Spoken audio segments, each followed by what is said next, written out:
mesti menungso menung nggak ada itu terentengin bersama. Nek bahasa Indonesia ini penting kangge mbak-mbak ya.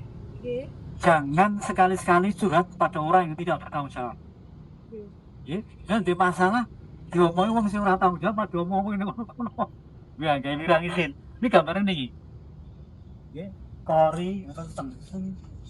Kori rentang menika simbol. Menungso gesang menika sak mboten wis tok kena mbon saken wae saking ruwet rentang musuh urip kanan dunya. Lah menika menesange menika notok nih. Oh, kok tutup.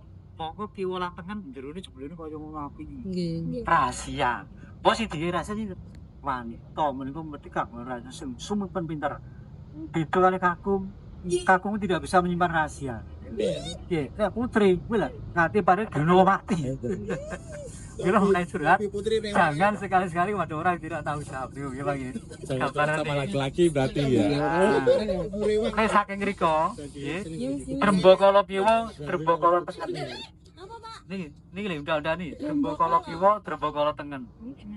Tegesipun kangge kala wau minangka laku jane weksanu yen curhat terus kudu ora dateng sanes saged dateng sing tanggung jawab. Ngoten lho, niki kok renteng niki kabar niki.